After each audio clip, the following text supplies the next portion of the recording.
Welcome. In this video we're going to take a look at what the Blackboard Ally report looks like in your course so you can see the level of accessibility.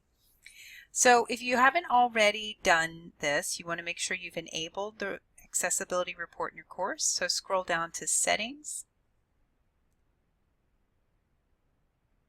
And if the words Accessibility Report do not appear in this first grouping of LTIs or elements that show in your course, then you want to scroll down a little. It'll be in the bottom set, which means these are things that have not been turned on in your course or enabled.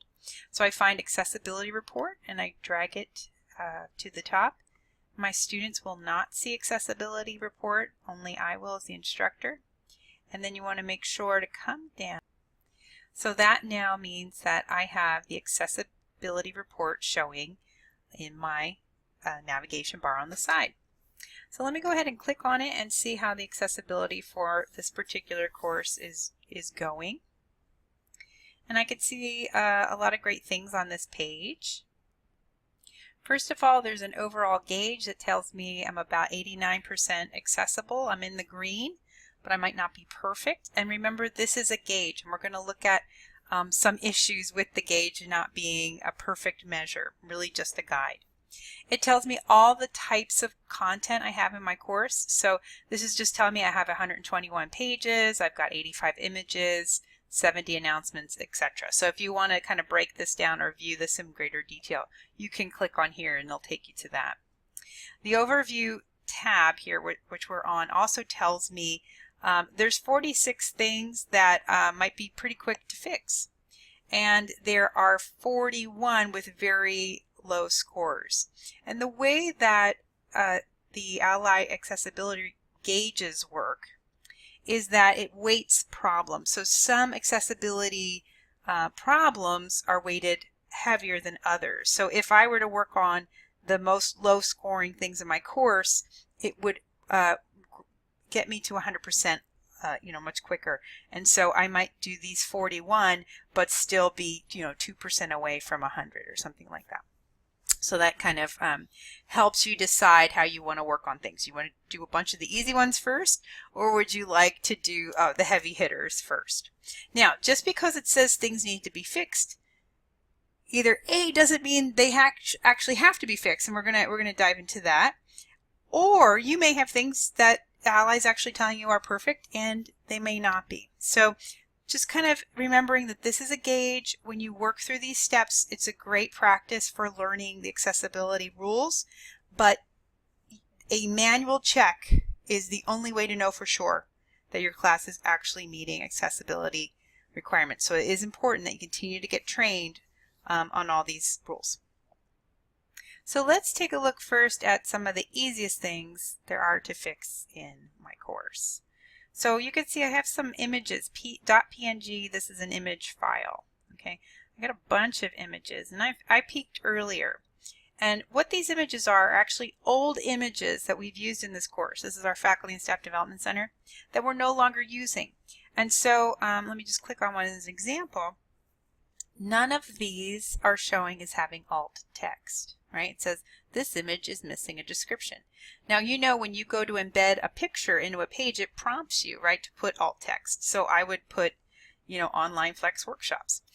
But since I'm not using it currently in the course and there is no alt text associated with it, it's telling me there's no alt text. So I could put alt text here, but why do it?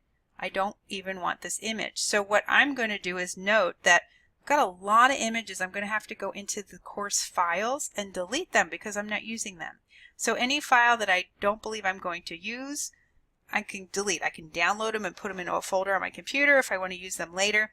But there's no reason for me to even fix things, right, that I'm not using. So this is a good time to do some cleanup work. And that will probably boost me up to almost 100%. As just doing that work.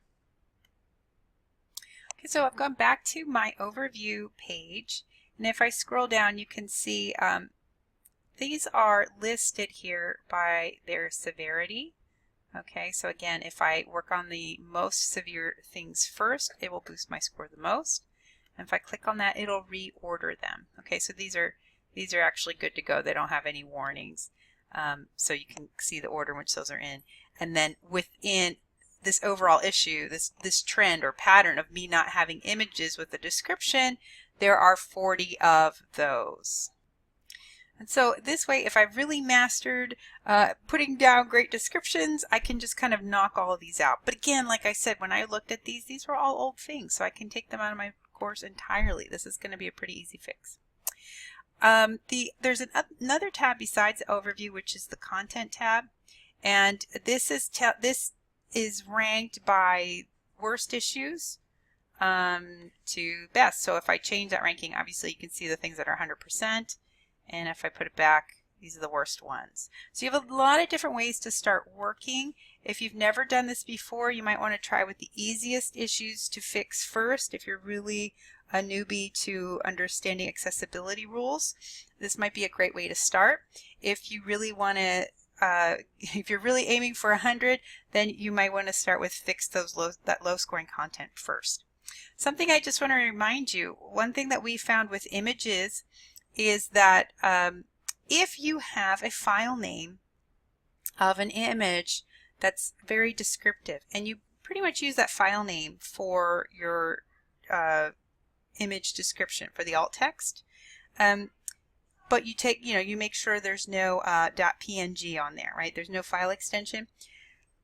Ally will not recognize that as appropriate alt text. It assumes the file name is gobbledygook and doesn't make sense. It truly doesn't understand, right, what you're writing in the box, if it makes sense or not.